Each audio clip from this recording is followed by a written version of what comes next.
Would Brock Purdy really be that much of a downgrade from Jimmy G? Speak on it.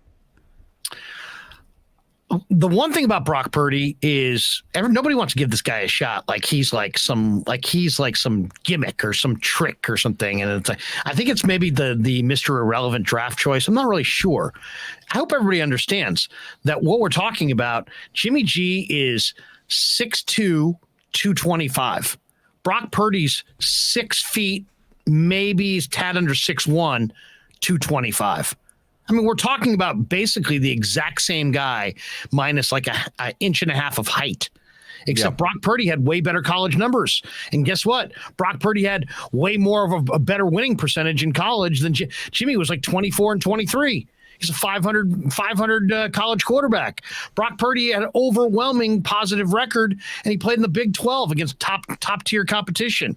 So this whole it's absurd to think of Brock Purdy replacing Jimmy G.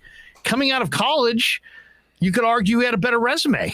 So yeah, it doesn't matter where you got drafted. I've been banging the drum for Jordan Mason all year. I mean, he was an undrafted guy from Georgia Tech. I've seen him a little bit. I think he's better than most Ty Davis Price for sure.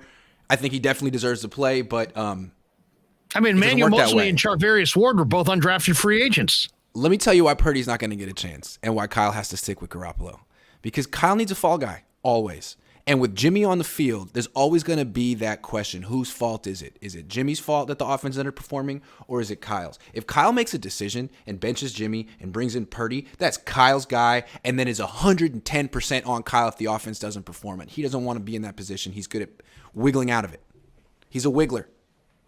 So you think Jimmy is essentially his shield? Yes! Human shield. Been that way for years. Kyle acts like he wants to get rid of Jimmy Garoppolo, but at the same time, he's addicted to that human shield. Let me ask you a question, because you're in the room. You get a sense of this thing.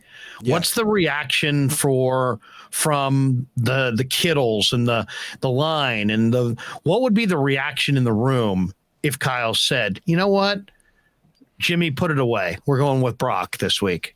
I think he would lose the locker room more than he already has, because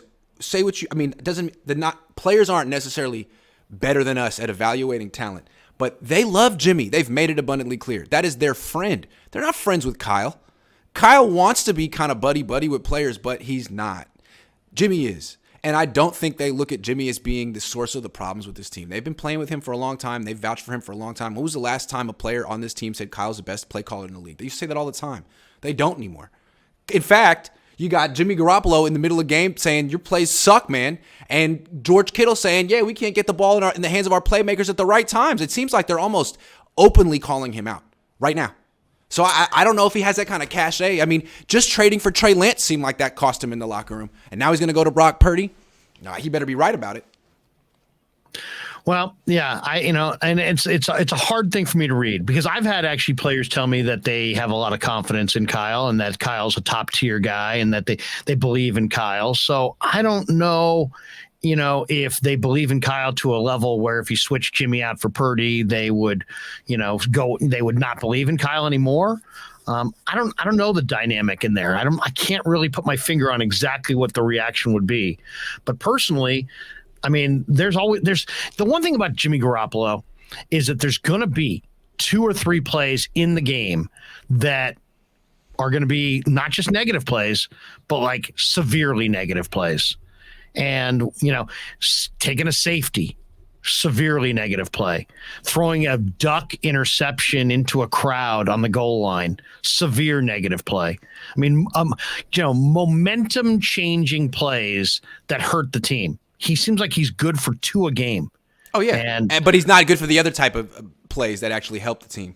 It just feels like this team is not bought into Kyle Shanahan, whatever his message is, whatever he's trying to do. They just don't seem bought in.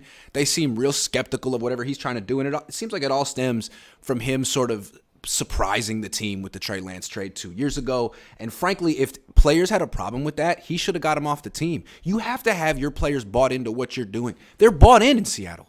Gino's bought in. The whole team is bought into Pete Carroll. And if you didn't like it, Bobby Wagner, goodbye. Richard Sherman, you're gone. And that's the way it had to be. But Kyle couldn't do that. And so I don't know who's running this team.